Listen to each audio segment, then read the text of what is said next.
Hi, my name is Harvey Campbell, and today I'm going to be presenting on the piece of artwork known as Argosy by John Buck.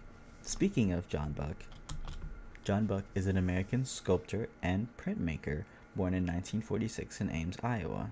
Over the course of his artistic career, he has made a name for himself for his woodblock prints. One of his less famous woodblock prints is known as Argosy. Just looking at this, one could easily come up with the assumption that this is very complex, and they would be correct. What do you see initially? What do you see first? What pops out to you? This brings me to my next segment, visual elements. The key visual elements that I like to point out today is line, light, color, and tone. With line, the thick jar lines compared to the pencil-like drawings in the background really pulls the jar to the forefront of the whole artwork.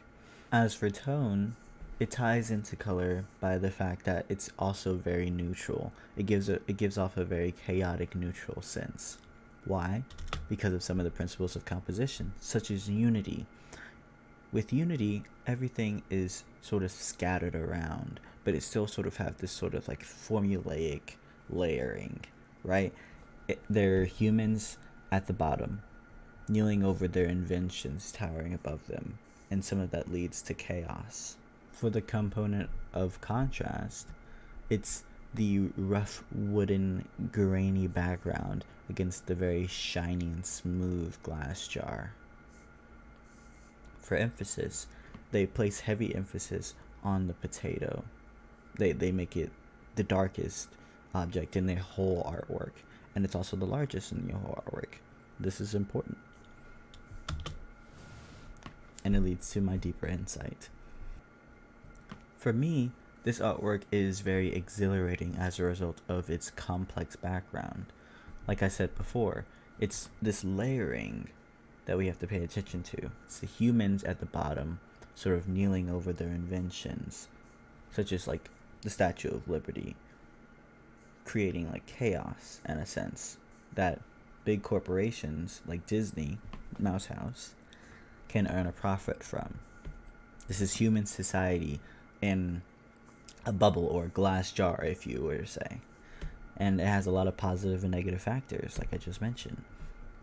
Or, for example, in 1998, when this artwork was created for television in and of its own, a lot of positive and negative things came out of that as well, such as great movies. But in this sort of year, they were all overshadowed by the Clinton sort of controversy and scandal that was currently going on.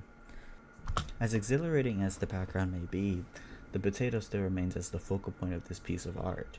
As you can see, it is growing roots from the bottom and leaves from the top. It's embodying this sort of seed, if you will, and I believe that seed is the seed of life, the origin where all this comes from, and it's rising out of the jar. And this can say a lot for humanity, because as we bend over backwards for our inventions, I believe that this artwork is trying to tell us that we need to rise out of the jar that we put ourselves in, the sort of social confines of the jar, to become more, to come together in unity and not this chaotic mess that is the background, driven by money and madness and necessities that we don't have. We can become one and transcend to something more. This is my works cited, and thank you so much.